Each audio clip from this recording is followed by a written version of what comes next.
Alright, welcome team. Today we're going to talk about the GSSE, which is the General Surgical Exam. Now let's start off with the structure.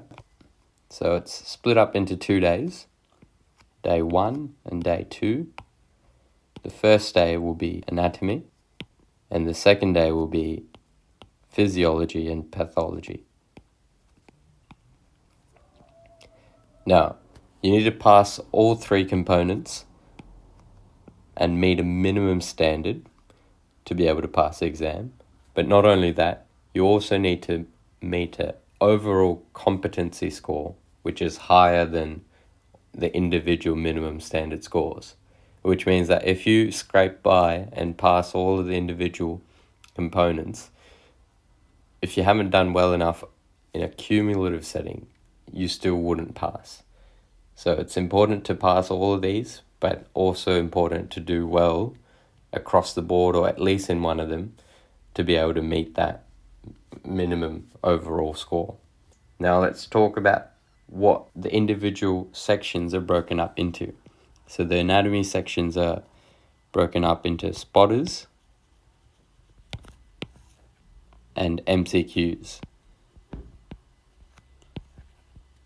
So the spotters are going to be the biggest challenge because they're short answer questions and they make up about 40% of the anatomy mark.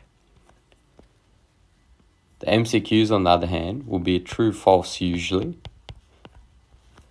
So if you think about it, this is picking one of the 2 options, whereas this is a short answer question and it makes up about 40% of the anatomy mark. So that means that if you do well on the spotters, it sets you up really well to be able to pass this anatomy component and hopefully the overall component as well. Whereas the physiology and pathology are based all off MCQs. So that's the biggest difference between the 2 papers. Let's talk about timing of the exam. It happens 3 times a year in February, June, and October. Now, which one should you sit? It's up to you. Really depends on the rotations that you have leading up to the exam, because less busy rotations will allow you to spend more time studying, and that's going to be the biggest difference between a university exam and this exam, is the amount of free time that you have. In university, everyone enjoyed a lot more free time and your main job was to study, whereas now your main job is to work as a junior doctor, and then you're trying to supplement your study and pass this exam in your free time, which is already restricted as it is.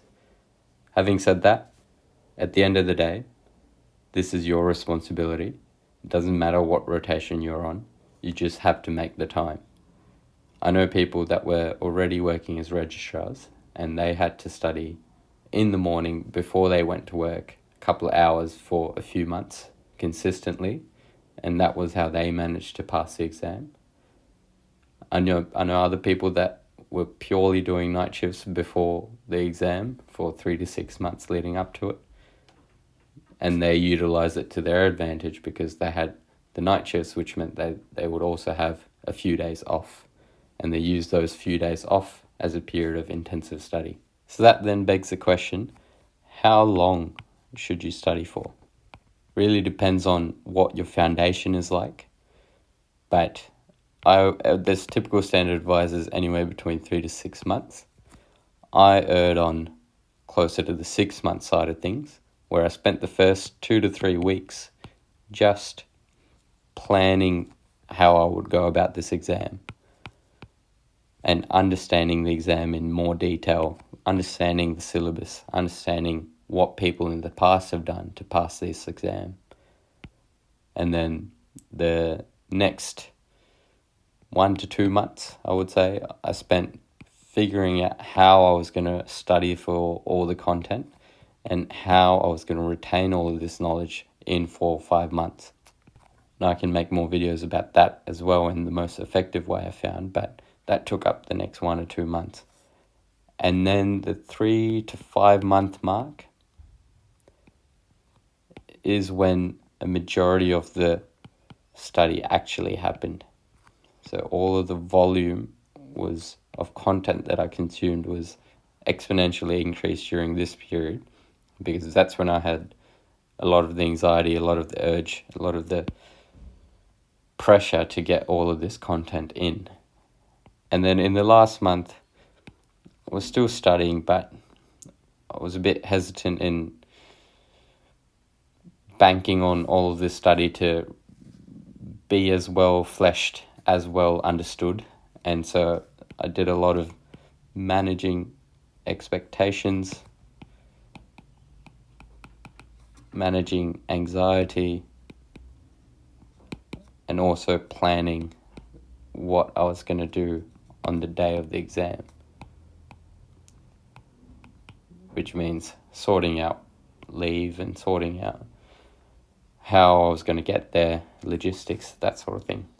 So that brings us to the number of attempts that one can do, and there's no restriction from racks on how many attempts you can do. But the biggest consideration to make is the cost and the time that each attempt will use. Cost is the most objective one and the one we can quantify the best, as it's $4,850 at the moment, at the time of making this video. And I wouldn't be surprised if this cost went upwards of $5,000 in the next coming years. Time, like we said, takes 3 to 6 months to prepare for this exam, and often longer time studying leads to more burnout.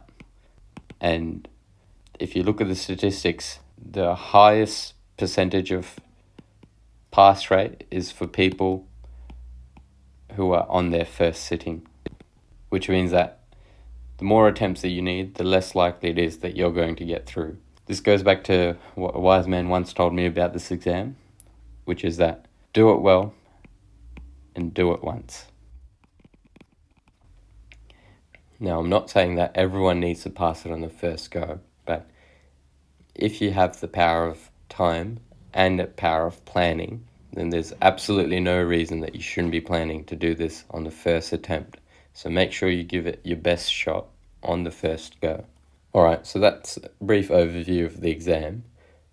I'll definitely be making more videos, so stay tuned to get the best information to make sure you have the best chance of getting yourself a pass.